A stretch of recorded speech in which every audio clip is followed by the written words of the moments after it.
Hello everybody, welcome to very late in the week because it's Friday, midweek thought for the day. Not really mid, I normally do it on Thursdays now, but yesterday afternoon it was just too difficult.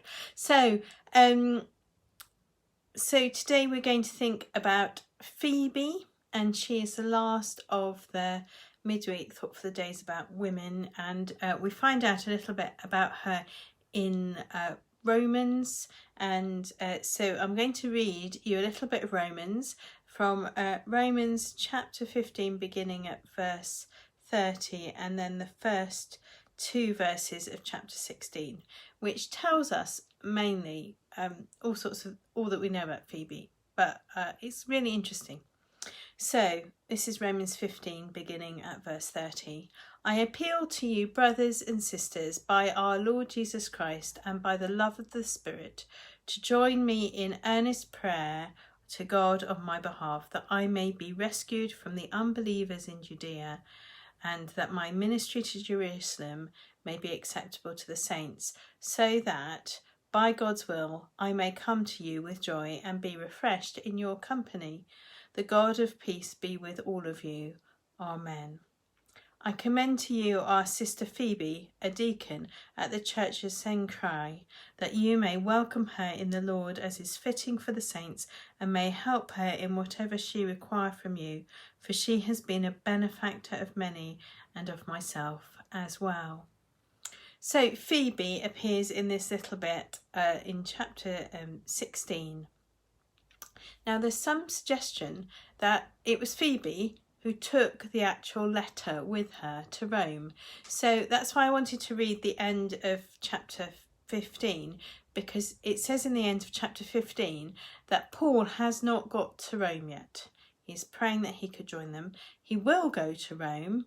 Paul will go to Rome, and cunningly he will make the Romans pay for his ministry trip to Rome, because when he's arrested he appeals to Caesar, so the Romans have to pay for his travel and all the misadventures on the way. But Phoebe travels to Rome with Paul's letter to the Roman Christians before Paul is able to get there. Now, I find this very interesting, and I don't really know enough about it. I should look into it a bit more, really. But I wonder if Phoebe went because she was a woman, because it was easier for her to take the documents, because she would maybe not have been suspected of being one of the people who was involved in disseminating Christianity and spreading Christianity if there was opposition to the letter getting to Rome. So Phoebe arrives in Rome, and the letter to the Romans says that she's a deacon. Paul writes, Phoebe is a deacon in the church. So she is an official church leader. She's the first person that we know who's female and an official church leader. And she's the first person really that the word deacon is applied to. So she is a deacon. And then Paul talks about her in a very special way. He says to the Roman Christians, you give Phoebe whatever she needs, whatever she asks for. Presumably Paul is kind of sending her to Rome as a kind of church leader sort of thing. We don't really know the ins and outs of all of that, but he says of her that she has been a benefactor of many and myself as well.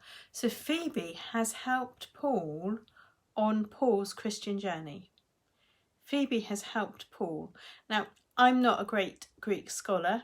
I managed somehow to skip New Testament Greek. So every now and then I look up a little bit, or something I read points it out. But the word benefactor doesn't just mean that Phoebe gave him money, as we might think of the word benefactor, but it has an idea of being trained. So someone who was a trainer, someone who would train people at the Olympics would be their benefactor in this context. So Phoebe has encouraged, trained Paul in his Christian faith. So that is a great thing that Paul is saying about Phoebe. Not only has Phoebe taken the letter, but Phoebe has taught and encouraged Paul in his faith, and she has this official role as deacon in a church. So amazing things about Phoebe that we know from there. Summing up, coming to the end of our series on women and looking at Phoebe as a message bearer. She takes Paul's letter to the Romans, but she is bearing the message. It kind of reminded me of all the other women who've done that message bearing. So Mary Magdalene bearing the message of the resurrection to the other disciples, Mary and Elizabeth, who were bearing children, but also bringing the message of God's plan as part of that understanding that these were the special children who would be doing things. Some people, as some of the other women, not bearing God's message in the same way, but particular Phoebe and these other kind of New Testament women bearing God's message in a particularly special way. So today, when we think about Phoebe, we can think about her as a church leader, a notified sort of official church leader, acknowledged by Paul, and someone who has helped Paul in his faith, and bearer of a message. So for women that we speak to, yes, bear the message of the good news of Jesus, and give thanks for all of us to the people who have brought the message to us in our lives, those who have shared with us the story of God.